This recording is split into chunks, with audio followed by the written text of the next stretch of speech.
Buen día a todos. Muchas gracias por acompañarme el día de hoy. Antes de iniciar, quiero agradecer a los organizadores del evento la invitación a hablar acerca de un tema tan fascinante como es el Día de los Muertos. Para abordar esta celebración, la plática se va a dividir en tres momentos. Primero, veremos cuáles son las evidencias del culto a la muerte y las festividades vinculadas a ella en la época prehispánica. Posteriormente, abordaremos cómo se transformaron estas festividades con la llegada de los españoles, esto en 1521, y la pervivencia de estos cambios hasta el siglo XIX. Por último, hablaré del Día de los Muertos en el siglo XX.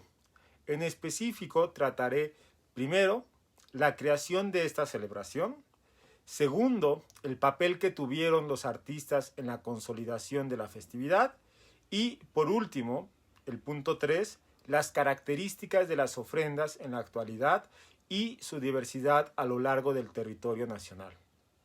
Iniciemos entonces a conocer un poco acerca de esta celebración. El culto a los muertos lo encontramos desde muy temprano en México y podemos distinguirlo desde los primeros asentamientos sedentarios. Por ejemplo, en las aldeas que se desarrollaron en el centro de México entre el 2500 y el 500 a.C., se acostumbraba a enterrar a las personas debajo de las casas y se colocaban ricas ofrendas a su alrededor. Entre los objetos que se colocaban en dichas ofrendas se encuentran las figurillas de cerámica que representaban las actividades que habían realizado las personas en vida. Un caso particular de estas piezas se encuentra en la mal llamada vasija del acróbata, la cual recibe este nombre debido a la extraña posición que tiene el cuerpo de la persona, aunque, debemos aclarar, no está para nada relacionada con nuestro actual concepto de la acrobacia. Al contrario, la pieza representa a un chamán que arquea su cuerpo para tocarse con la punta de los pies la cabeza y gracias a esta posición el chamán logra entrar en trance. Por tanto, también sabemos que la persona que está ahí enterrada corresponde a un chamán. También en el área maya, que abarca la actual península de Yucatán y países de Centroamérica como Guatemala, Belice y Honduras, existió un profundo culto a la muerte. En esta región se pintaron lujosamente las tumbas entre el 300 y el año 1000 de nuestra era. Estas tumbas fueron el lugar de descanso de linajes enteros. En estos lugares se han encontrado indicios de las ceremonias que se realizaban para los difuntos, ya que se tiene registro de que las personas bajaban a las tumbas y ahí manipulaban los huesos de sus antepasados. Quizá una de las tumbas más famosas de esta región es la del rey Pacal, quien convirtió a la ciudad de Palenque, en el actual estado de Chiapas, en uno de los centros más importantes de la región. Este rey, cuando murió, en el año 683 después de Cristo, se colocó en un lujoso sarcófago en el corazón del Templo de las Inscripciones, el cual es el edificio más grande de esta ciudad. Su sarcófago representaba que gracias a su muerte el mundo continuaba. Y por si fuera poco este discurso, él se enterró vestido como el dios del maíz. Él se enterró vestido como una de las principales deidades de los mayas. El culto a la muerte también lo podemos observar en la región de Occidente de México, que abarca principalmente los actuales estados de Colima, Michoacán, Nayarit, Jalisco y Sinaloa, es decir, la sección oeste de México. Ahí se creó, entre el 300 a.C. y el 600 después de Cristo, una de las culturas más originales de la antigüedad debido a las características fantásticas que adquieren las piezas de esta región. Las casas de las personas tenían como particularidad que en el centro tenían un profundo hoyo que llegaba hasta una cámara donde se enterraban a las personas.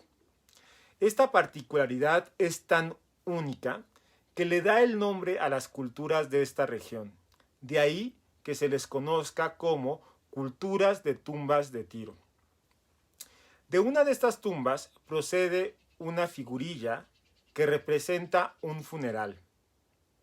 Las formas que ocupa, aunque son muy sencillas y esquemáticas, tienen una gran expresividad. En esta pieza vemos que se encuentra una persona recostada, cubierta por una manta y rodeada por 7 personas que la miran fijamente, recreando de una forma muy expresiva el ritual funerario y el duelo de los familiares. La representación de los funerales también se encuentra en las ciudades que se desarrollaron en Oaxaca entre el año 650 y el 1000 después de Cristo. En el sitio de Xochilquiltongo se encuentra la tumba 5. Este sepulcro posee una lujosa entrada rematada en la sección superior por el nombre del rey que mandó a construir la tumba, el señor 12 Mono. En su interior, todas las paredes se encuentran cubiertas con murales que representan una enorme procesión de señores que se dirigen a rendir sus honores al difunto. En medio de la escena están 2 sacerdotes que sahuman y purifican una caja de madera vacía, donde posteriormente se va a colocar el cuerpo del difunto rey. De la misma región de Oaxaca proviene una maqueta que representan las exequias del gobernante. En el centro se representa un fardo mortuorio con una máscara en la parte superior, que es el cuerpo del gobernante, y este bulto es rodeado por 4 sacerdotes vestidos lujosamente con grandes tocados y 9 pequeños músicos que tocan diversos instrumentos. El ritual lo observa el dios del fuego con un brasero sobre su cabeza, quien preside el ritual y seguramente es la deidad protectora del difunto y de su linaje. A pesar de estos claros ejemplos del culto a la muerte, la muestra más clara se encuentra en el sitio de El Zapotal, en el actual estado de Veracruz. Ahí, en el templo principal, se elaboró un altar realizado únicamente con barro. En él se encuentra de una manera majestuosa la figura de Mictlantecutli, el dios de la muerte, quien se distingue por el cuerpo descarnado, solamente se observan los huesos, y por estar sentado en un vistoso trono, mostrándonos de manera evidente la enorme importancia que tenía esta deidad y la muerte para las culturas prehispánicas. Ya que hemos visto algunas evidencias de las prácticas funerarias en el México prehispánico, surge una nueva pregunta. ¿A dónde se pensaba que iban las personas después de la muerte? La mayoría de las personas iban al Mictlán, es decir, a la morada de Mictlantecutli y de Mictlancíhuatl, el señor y la señora de la muerte. Para llegar a este lugar, los difuntos debían de atravesar por 9 peligrosos obstáculos. Uno de estos obstáculos, quizá el más conocido, consistía en pasar por un río con la ayuda de un perro xoloitzcuintle. Este perro, como se sabe, se caracteriza por no tener pelo en todo el cuerpo, más que un pequeño mechón en la parte superior de la cabeza.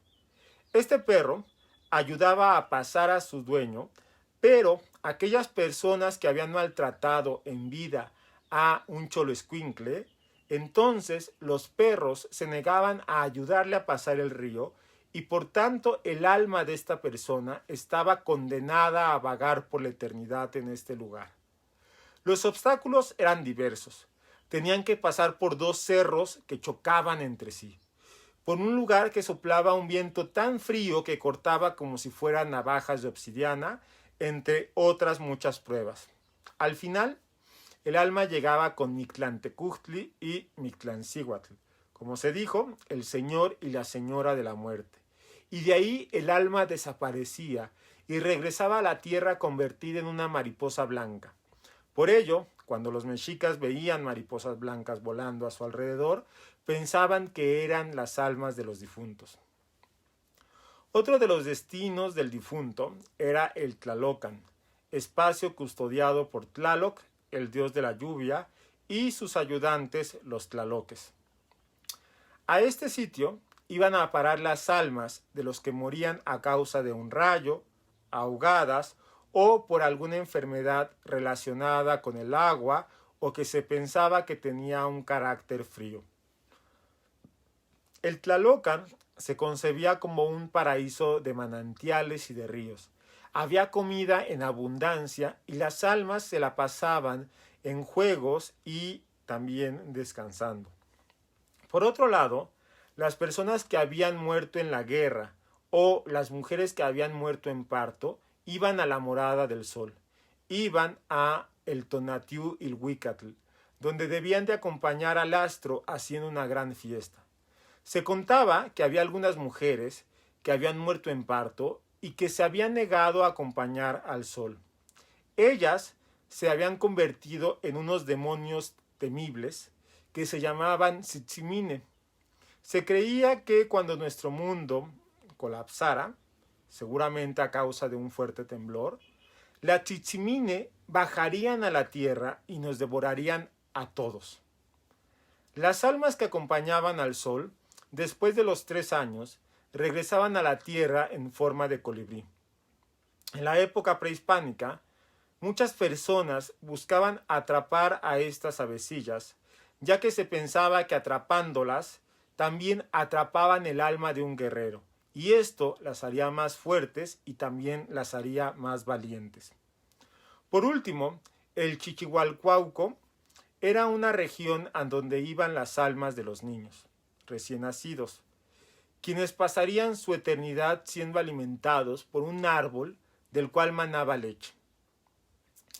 Esta breve descripción nos deja ver que en el mundo prehispánico, el destino tras la muerte no dependía del buen o del mal comportamiento de la persona durante su vida.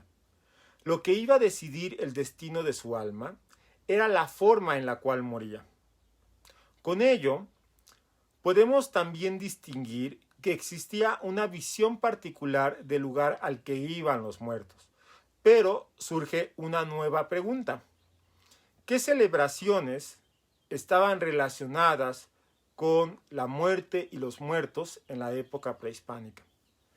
Antes de responder esta pregunta, quisiera resaltar que en las festividades del México prehispánico, los elementos que más se ofrendaban eran aquellos que tenían un olor muy fuerte, que tenían un olor muy penetrante. Esto venía de la creencia de que el mundo material y el mundo inmaterial se encontraba dividido y no podían entrar en contacto tan fácilmente. Lo divino solo podía afectar a nuestro mundo si estaba contenido en algo, mientras que nosotros solamente podíamos afectar a lo divino con aquellos elementos que estaban hechos de la misma esencia que lo sobrenatural. Por ello, las flores y el humo, es decir, lo etéreo, eran los principales alimentos de los dioses.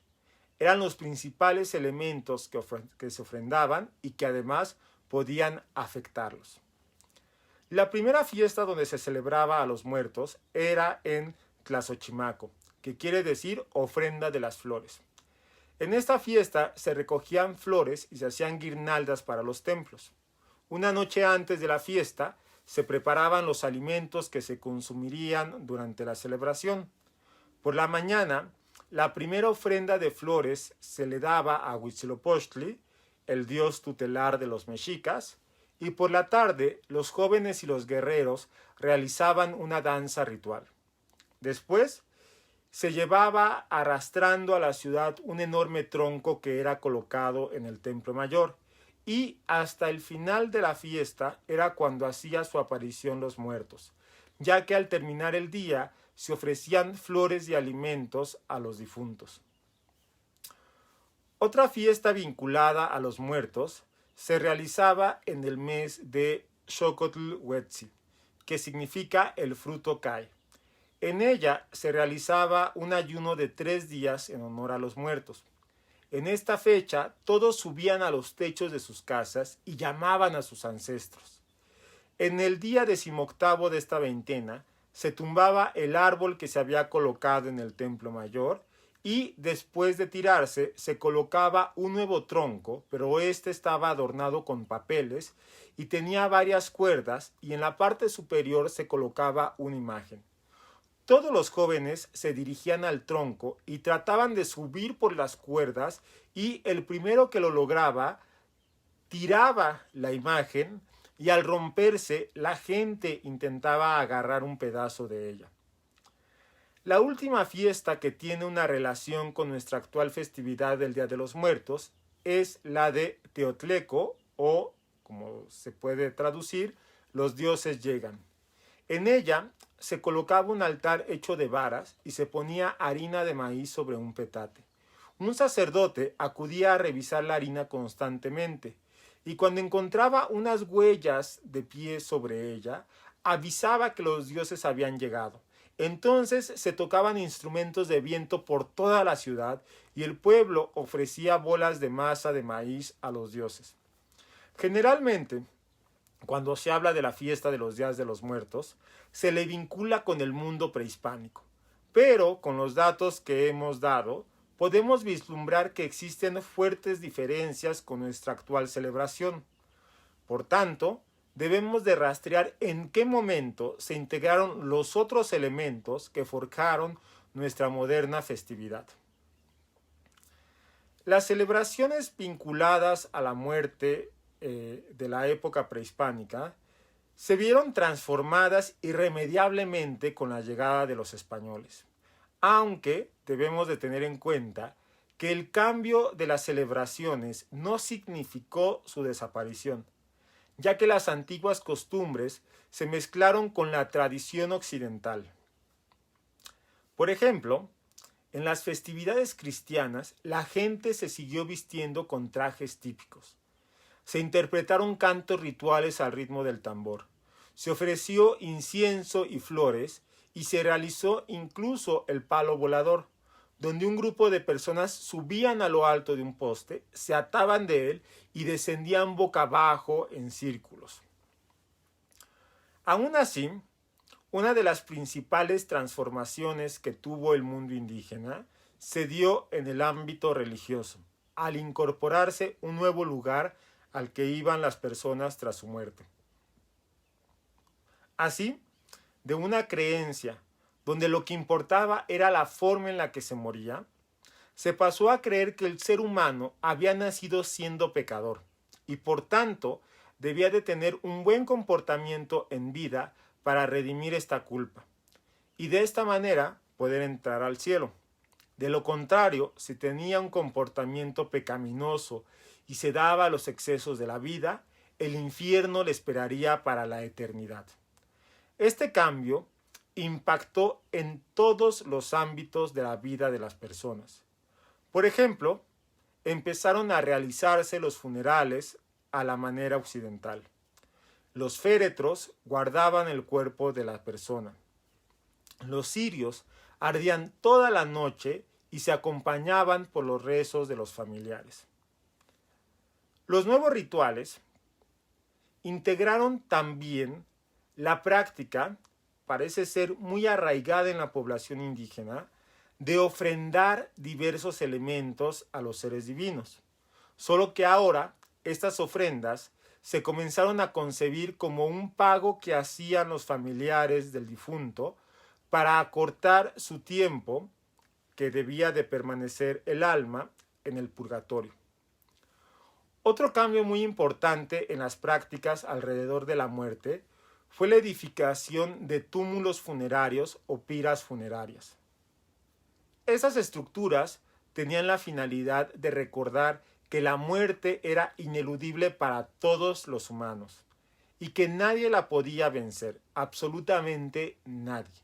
Por ello, cuando una persona importante moría, se colocaba un túmulo, generalmente de forma piramidal, compuesto por varios pisos, y estos pisos se encontraban cubiertos con pinturas alegóricas y rodeadas de velas.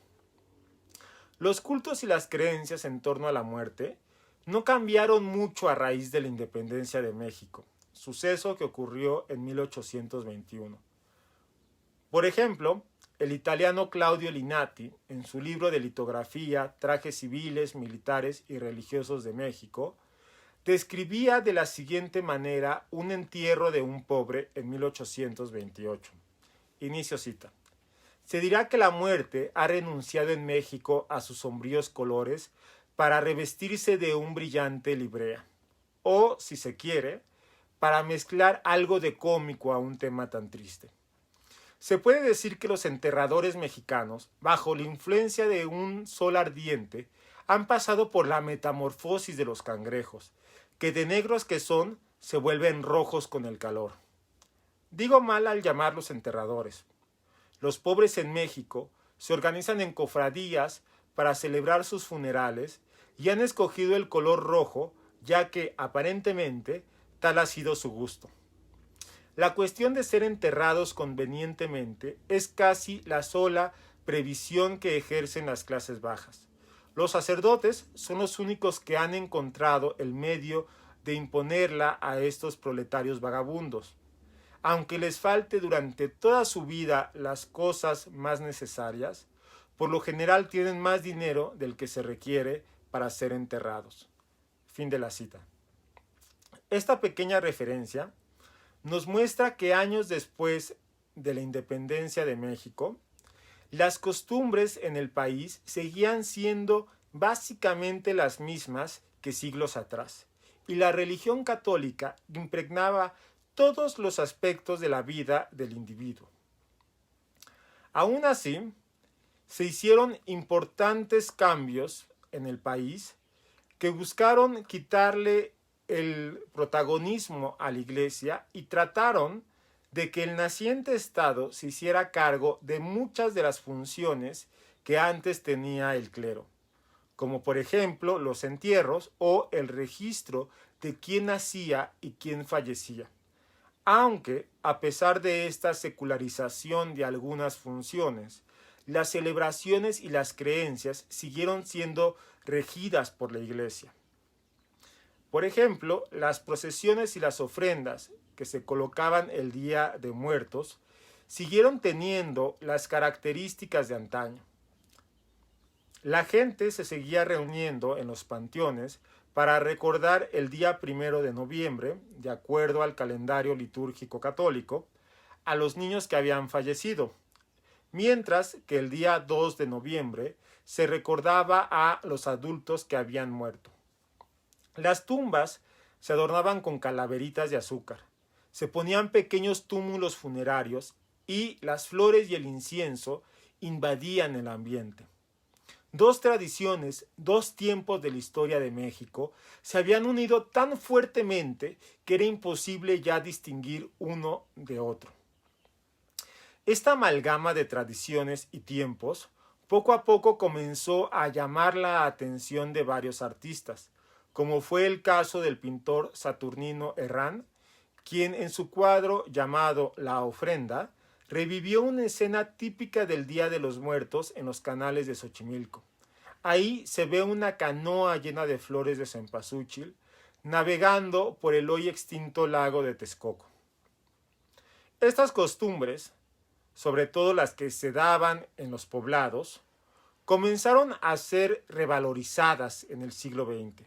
Se vieron como algo identitario, como algo propio de México, y en buena parte este aprecio fue gracias al pensamiento postrevolucionario que buscaba principalmente crear una nueva identidad mexicana. Hay que tener en cuenta que ya desde el siglo XIX habían surgido elementos que moldearon nuestra actual celebración del Día de Muertos. Por ejemplo, en 1873 se publicó una imagen muy importante para esta celebración, la Catrina, o en su momento llamada la Calavera Garbancera, que fue grabada por Guadalupe Posada y se acompañó de un texto donde el título rezaba: "Las que hoy son empolvadas garbanceras pararán en deformes calaveras". Posteriormente, se encontraban una serie de versos rimados, como, por ejemplo, Hay hermosas garbanceras de corsé y alto tacón, pero han de ser calaveras, calaveras del montón. Más adelante, continuaba diciendo: un examen voy a hacer con gran justificación, y en él han de aparecer muchos cráneos del montón. Y así continuaba el texto, verso tras verso, recordando que la muerte le iba a llegar a todo el mundo, sin importar su estrato social, su arreglo o incluso su galanura en la vida. Este grabador fue muy importante, ya que acercó a la muerte a las personas, y en sus creaciones los esqueletos cobran protagonismo. En ocasiones andan en bici o montaban a caballo, eran catrines borrachos o revolucionarios, bailaban y festejaban una muerte que se encontraba en el umbral de la vida. Otro artista fundamental en la construcción de la festividad del Día de los Muertos fue Diego Rivera. Él, en su afán de integrar los elementos representativos de las regiones de México en sus murales, rescató la tradición del Día de los Muertos y la dejó inmortalizada en 3 de los murales que pintó en la Secretaría de Educación Pública en la Ciudad de México, los cuales son un vestigio inigualable para conocer cómo se realizaba esta celebración a inicios del siglo XX en la Ciudad de México. El primer mural que representa el Día de Muertos es el de la ofrenda. En él se ve a una comunidad rural reunida alrededor de una tumba. Las personas le ofrendan a sus muertos copal, arcos, coronas y una cruz de flores de cempasúchil. El arco pintado por Diego Rivera es muy importante, ya que para él representaba el destino. Le recordaba que cada persona tiene un camino por recorrer, y aunque terminaba cuando el cuerpo moría, sus acciones perduraban en la memoria de las nuevas generaciones, así como ocurrió con las creaciones del muralista. En el mural de la cena se representa una sencilla ofrenda colocada en una casa, y podemos distinguir a las personas que están esperando la llegada de las ánimas.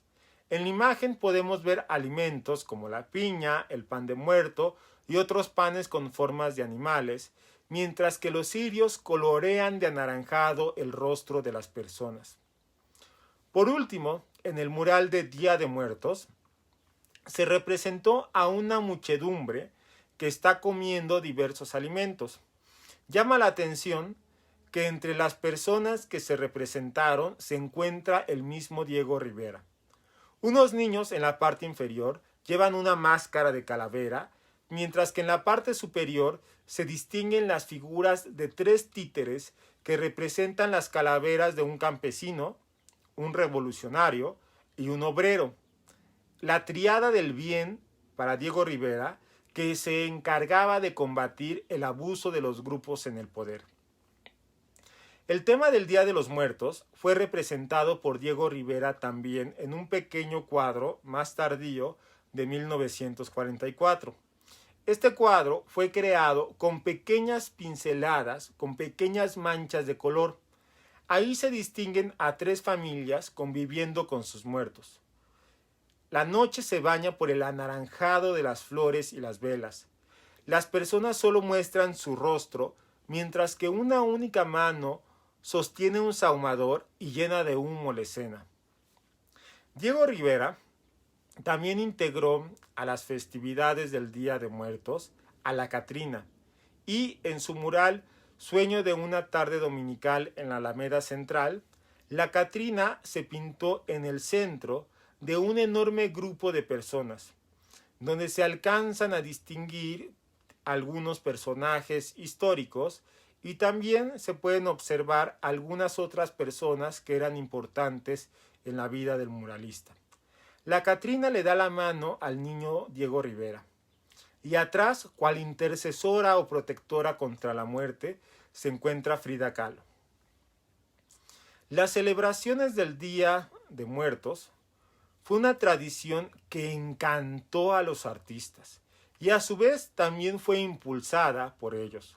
Por ejemplo, Sergei Eisenstein, en su película Que Viva México, logró plasmar por medio del montaje la intensa conexión que se vivía entre los difuntos con sus seres queridos durante esta celebración. También, años más tarde, el fotógrafo Nacho López realizó hermosas tomas que mostraban las tradiciones del Día de los Muertos en la isla de Janitzio, en el lago de Pátzcuaro. En una de esas fotografías, quizá la más famosa, se ve el panteón de la isla con diversas familias colocando las ofrendas sobre las tumbas de sus familiares, mientras que al fondo se alcanzan a distinguir los tejados del poblado y el agua tranquila del lago. En una de las tomas que complementa la anterior fotografía, se puede observar un acercamiento a una de las tumbas, donde 3 mujeres se cubren la cabeza con su rebozo y observan fijamente al fotógrafo, y con ello también nos observan a nosotros. Enfrente de ellas se encuentran los cirios para guiar el camino de las almas y la comida que disfrutarán con sus familiares. Al fondo, de nuevo, el agua tranquila del lago enmarca la composición. Esta fascinación y esta construcción de la celebración del Día de los Muertos en el siglo XX llevó a crear una de las más bellas y coloridas tradiciones de México, la cual tiene como protagonista al altar que se coloca en las casas y en la cual se piensa que bajan los familiares difuntos para convivir una vez más, por un único día, con sus familiares queridos. Las ofrendas del Día de Muertos varían según las localidades, aunque, por lo general, se colocan con 2 o 3 niveles. Están los niveles adornados con papel picado y también se colocan calaveritas de azúcar. También se coloca en el altar un vaso con agua, que significa la pureza y le sirve al alma para refrescarse después de su largo camino.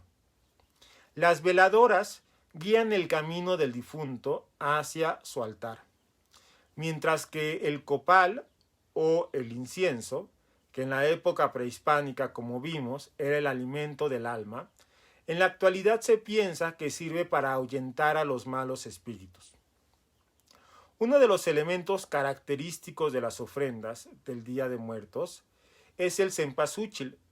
Esta flor, con su característico color naranja y su intenso olor, guía cual si fueran eternas velas que resplandecen durante toda la celebración a las almas a su hogar.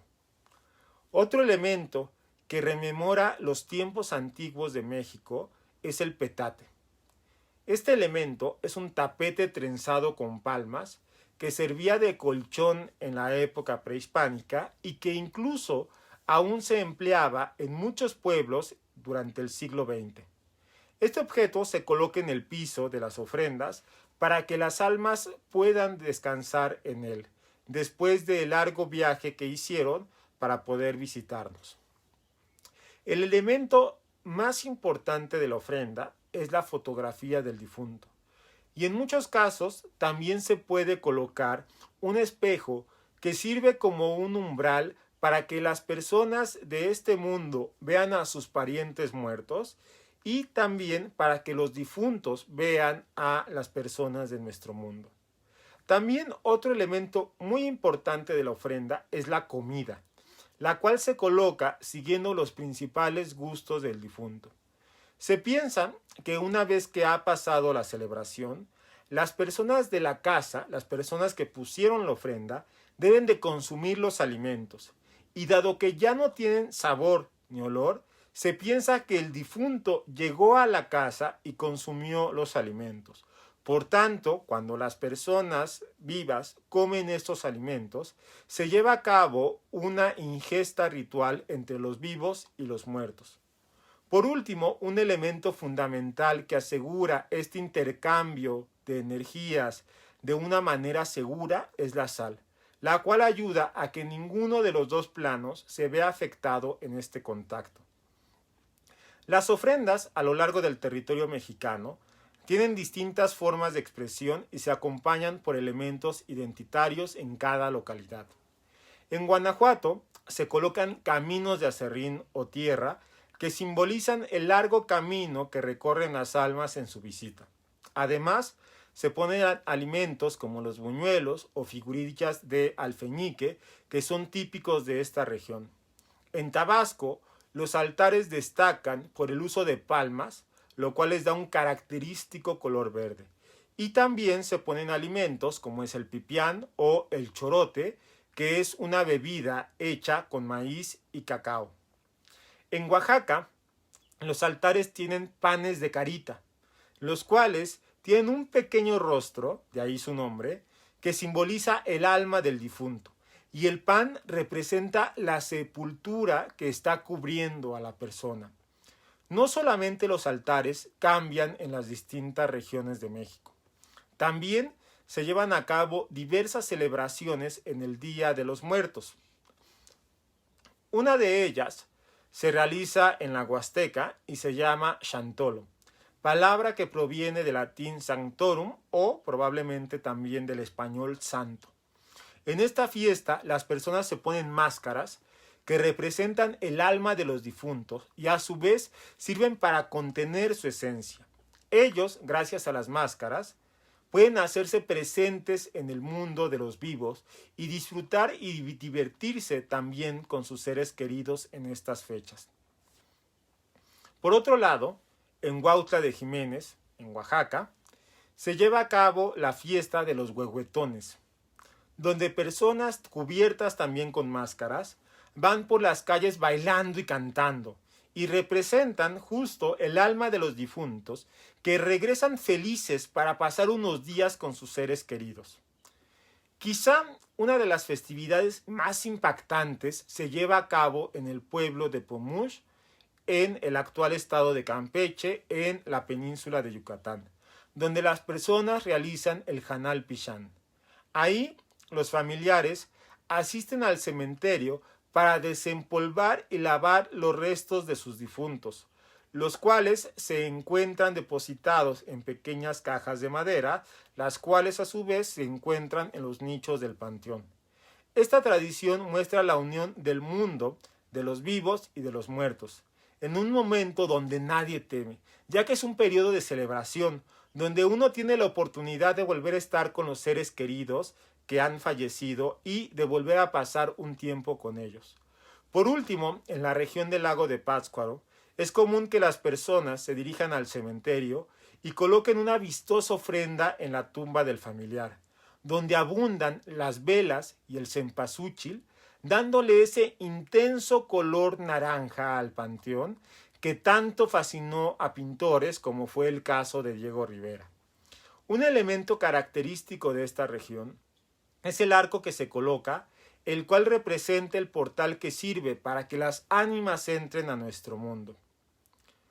Como se pudo apreciar, el Día de Muertos no es una tradición que provenga enteramente de la época prehispánica, aunque tiene algunos elementos que podemos vincular con este periodo. Pero tampoco es una festividad del periodo de la Nueva España, que recoja la ortodoxia netamente católica. La celebración del Día de los Muertos es una festividad actual, que refleja nuestro presente, un presente colorido y multicultural, un presente vinculado fuertemente con el pasado, pero que se proyecta hacia el futuro, con tradiciones vibrantes que se crean y que se recrean y forjan nuevas identidades significativas para nuestro contexto histórico que nos está tocando vivir. Muchas gracias por su atención. Fue un gusto hablarles de este tema, hablarles acerca del Día de los Muertos, y solo me queda invitarlos a que el próximo 1 y 2 de noviembre en su casa pongan un pequeño altar, pongan una pequeña ofrenda, y con esto tengan ustedes la posibilidad también de convivir una vez más con sus seres queridos que han fallecido. Muchas gracias.